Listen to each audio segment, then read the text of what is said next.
இன்றே டவுன்லோட் செய்து உங்கள் ஃபேவரட் ஷோக்களை என்ஜாய் பண்ணுங்க. வர்ஷினி, நீ ஒன்றும் கவலைப்படாத. கண்டிப்பா அவங்க ஏதோ ஃப்ராடு வேலை தான் பண்ணியிருக்காங்க. ஐயோ ராகா. ஹாய் கவிதா, இவங்க தான் அந்த டாக்டர். வா. என்ன ராகவ், எப்படி இருக்கீங்க? நல்லா இருக்கீங்களா? நான் நல்லா இருக்கேன் டாக்டர். நீங்க எப்படி இருக்கீங்க? நான் நல்லா இருக்கேன். அவனுக்கு ரொம்ப தெரிஞ்ச டாக்டர் போல இருக்கு. அவ்வளவுதான், நம்ம மாட்டுக்கு போறோம். நானே என்ன பண்றதுன்னு தெரியாம டென்ஷன்ல இருக்கேன். நீங்க வேற. சொல்லு ராகவ், என்ன விஷயம்?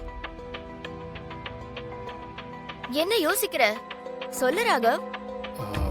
இல்ல, ஃபேமிலியில ஒரு பிரச்சனை. அதான் பர்சனலா இருக்கட்டுமேனு உங்ககிட்ட வந்தேன். என் தம்பி விஷால உங்களுக்கு நல்லா தெரியும்ல? தெரியுமே.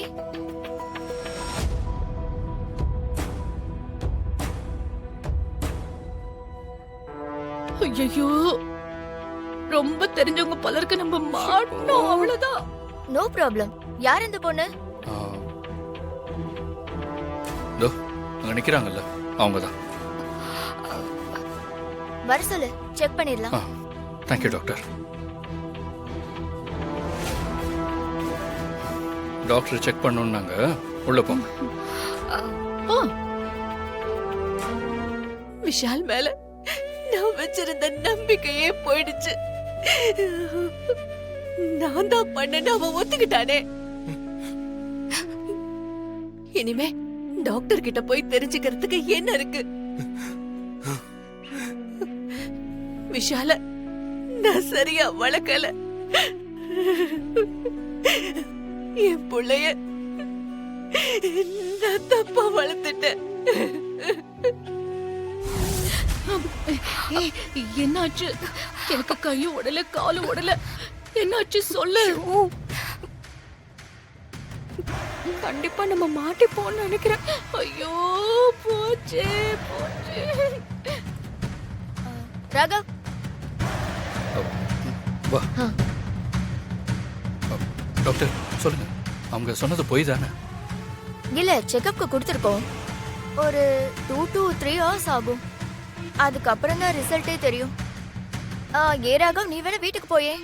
ரிப்போர்ட்டை நானே நேர்ல வந்து கொடுத்துறேன். இல்ல டாக்டர், கொஞ்சம் அர்ஜென்ட், அதனால தான். இல்ல, குறைஞ்சது 2 hours ஆகும். ஏன்னா கைனகாலஜி டெஸ்ட் ரிசல்ட்டுக்கு லேடிஸ் நிறைய பேர் வந்துட்டு போவாங்க. ரிப்போர்ட் கிடைக்க கொஞ்சம் லேட் ஆகும். நீ வீட்டுக்கு போ, நானே கொண்டு வந்து தரேன். Don't worry Raghav. மா, என்னோட ஃப்ரெண்ட் ஒரு டாக்டர். அவங்க ஒரு கைனகாலஜிஸ்ட். அவங்க கிட்ட தான் இவங்களை கூட்டிட்டு போயிருந்தேன். செக் பண்ணி பார்த்துட்டாங்கம்மா. பட் ரிசல்ட் உடனே கிடைக்காதான். ஒரு 2-3 hours ஆகும்னு சொல்லிட்டாங்க.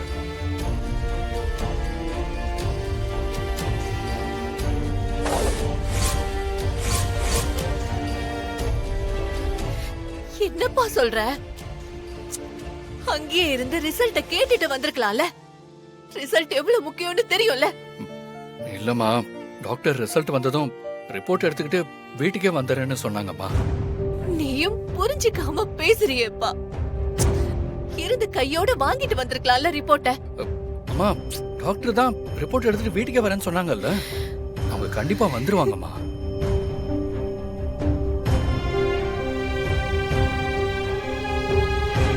என்ன பண்றதுன்னு யோசிக்கிறேன்னு சொல்லாதீங்க. ரிசல்ட் மட்டும் எனக்கு சாதகமா வரலனா நான் அவ்வளவுதான். நான் போய் சொன்னது தெரிஞ்சா கண்டிப்பா என்ன வீட்டை விட்டே வெளியே துரத்திடுவாங்க. அது மட்டும் இல்ல, நான் இந்த ஜென்மத்துல விஷால கல்யாணம் பண்ணிக்க முடியாது. விஷாலே என்ன வெறுத்துருவான். ப்ளீஸ் தயவு செஞ்சு ஏதாவது பண்ணுங்க ப்ளீஸ். ஐயோ, அவங்கள சீக்கிரம் போ சொல்லு. இல்லனா ரிசல்ட் எடுத்துட்டு வீட்டுக்குள்ளே வந்துருவாங்க. உடனே போங்க, நேரம் இல்ல. எப்படியாவது ஏதாவது பண்ணி தயவு செஞ்சு டாக்டர் கிட்ட போய் இந்த ரிசல்ட்டை ஏதாவது கொஞ்சம் மாத்த சொல்லுங்க. இன்னும் கொஞ்ச நேரத்துல நான் சொல்றது நடக்கணும். ப்ளீஸ் ஏதாவது பண்ணுங்க. சரி, டாக்டர் ரிப்போர்ட் வரப்போகுது. நம்ம சொன்னதெல்லாம் பொய்ன்னு தெரிய போகுது. நானும் உன் கூட சேர்ந்து மாட்ட போறேன். ஐயோ, குடும்பமா சேர்ந்து எனக்கு கழுத்தை பிடிச்சு வெளியில தள்ள போறாங்க. நான் மூட்டை கட்ட வேண்டியதுதான். எல்லாம் உன்னோட இந்த உருப்படாத ஐடியானாலதான். நானே இங்க பதட்டமா இருக்கேன், நீங்க வேற. எனக்கு மட்டும் இப்படி எல்லாம் நடக்கும்னு தெரியுமா? ஆனா எனக்கு தெரியும். ஆரம்பத்திலேயே சொன்ன இந்த ஐடியா வேண்டாம், ரிஸ்க்னு சொன்ன. நீ கேட்டியா? இப்ப ஏன் வாழ்க்கை ரிஸ்க்ல கொண்டு வந்து நிப்பாட்டிட்டியே. நான் தான் உன்னை கூட்டிட்டு வந்தேன். என்ன இந்த வீட்டை விட்டு அனுப்பிச்சிருவாங்க. விஷால் ஒத்துக்கிட்டானா எல்லாரும் அமைதியாயிருவாங்கன்னு பார்த்தேன். அந்த இசை நடுவுல வந்து கேள்வி கேட்பான்னு நான் நினைச்சு கூட பார்க்கல. அவ பேச ஆரம்பிச்சு ராகவனை ஹாஸ்பிடல் வரைக்கும் கூட்டிட்டு போயிட்டான். அந்த இசை கிட்ட ரொம்ப ஜாக்கிரதையா நடந்துக்க நான் எவ்வளவு சொன்னல. எங்க நீ என் பேச்ச கேட்ட? முன்ன வச்சு அவளை துரத்தலாம்னு நினைச்சேன். ஆனா இப்போ முன்ன வச்சு என்ன துரத்துற நிலைமைக்கு கொண்டு வந்துட்டேன். ஐயோ, இப்ப என்ன பண்ணி தொலையறது? ஐயோ, பானுமதி ஏதாவது பண்ணி ரிசல்ட்ட மாத்துவாங்க. எப்படி?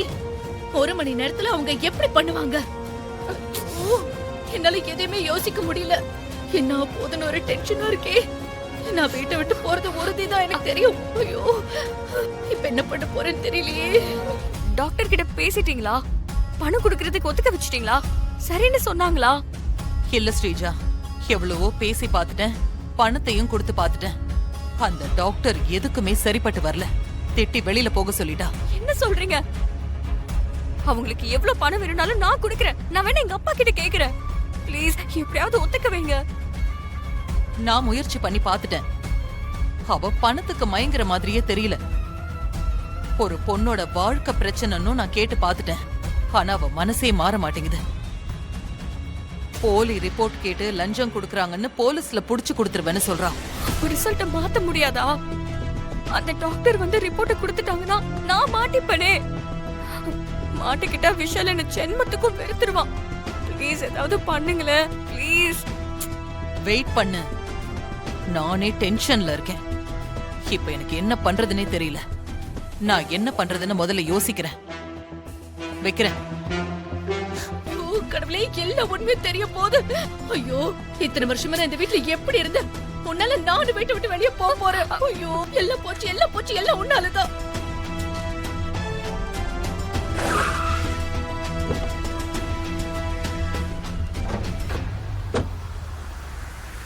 வர்ஷினி, டாக்டர் வந்துட்டாங்க. நீ போய் அம்மாட்ட சொல்லு. சரி. ஐயோ, டாக்டர் ராகவ்? வாங்க, உள்ள வாங்க. அத்தை, டாக்டர் வந்துட்டாங்க.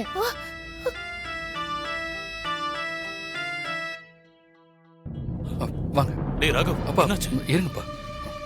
டாக்டர் அந்த பொண்ணு சொன்ன மாதிரி எதுவும் ஆகலல்ல? ஆமா டாக்டர், இந்த ரிப்போர்ட்காக தான் நாங்க எல்லாருமே வெயிட் பண்ணிட்டு இருக்கோம். எதுவா இருந்தாலும் மறைக்காம உண்மையை சொல்லிடுங்க.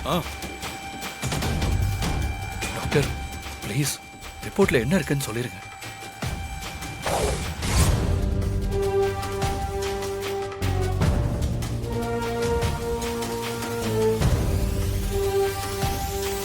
சொல்லுங்க டாக்டர், அந்த பொண்ணு சொல்ற மாதிரி எதுவும் இல்லல்ல?